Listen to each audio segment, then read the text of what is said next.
I think the city of Indianapolis, Indiana, had the greatest high school basketball in the country. And the fans that generate so much emotion and excitement among the fans. It was just, I thought, and I think now, I think more about it now because I've grown up and got to look back on it. I thought it was tremendous. The scene was typical for African Americans in the South during the late 1930s. Oscar Robertson was born into poverty in a deeply segregated neighborhood in rural Tennessee. His family's status improved only slightly when they moved to a new home on Colton Street in Indianapolis's Lockfield Gardens district, the heart of the city's African American community. It was here on the lots of sand and concrete rubble known as the Dust Bowl where young Oscar learned to play the game of basketball. I loved the game. I really went out and practiced in all kinds of weather and shot in the snow and by the moonlight.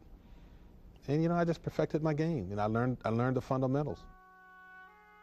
Because of segregation, the city designated only one high school exclusively for African Americans, Crispus Attucks. In the fall of 1953, Robertson enrolled at Attucks, where he met a soft-spoken 36-year-old basketball coach by the name of Ray Crow. Oscar Robertson would be a coach's dream, any coach's dream. I mean, with his ability, basketball ability, and as a person, great individual.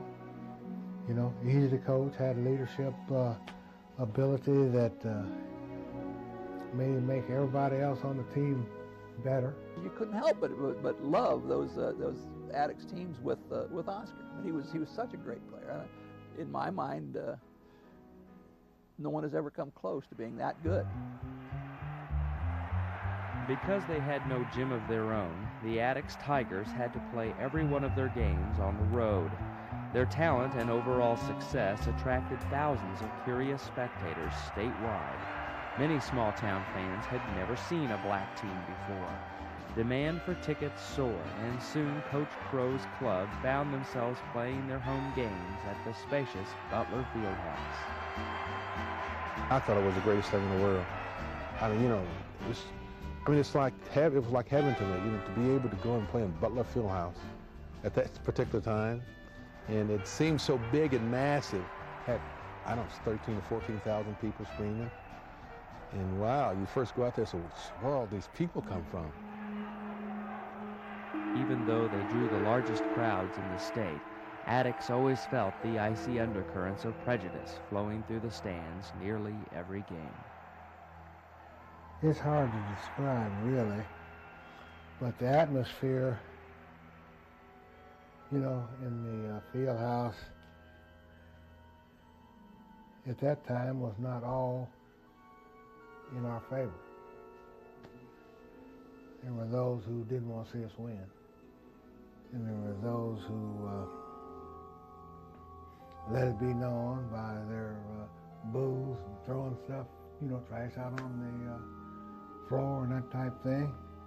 The Times, I guess, and the people who wrote the articles and the people who broadcast the games on the radios and TVs, you know, I guess they just were not ready for this group of little black kids to achieve. In 1955, Attucks had the opportunity to become the first African-American school to win an Indiana State Championship, as well as the first team from Indianapolis to capture a title. The guy's going to get there. 6 seconds. There's Ford firing. And it's all over. Indianapolis wins their first state. In the final contest, Robertson was sensational, pouring in 30 points as Attucks defeated Gary Roosevelt 97-74. The next year, Robertson again led his squad to the state title, defeating Lafayette Jeffs 79-57. Despite the pressures of a segregated society, Robertson and the Tigers earned the respect of Hoosier sports fans, both black and white. Those teams did everything to forward integration, forward race relations, and it fit right into Indiana because it allowed basketball to do in Indiana what Jackie Robinson in baseball had done for the rest of the country not quite 10 years earlier. I mean, this is a pivotal period of history, and basketball fit into it. Can you imagine the fans and the excitement and the emotional highs? I mean, it was just wonderful, really.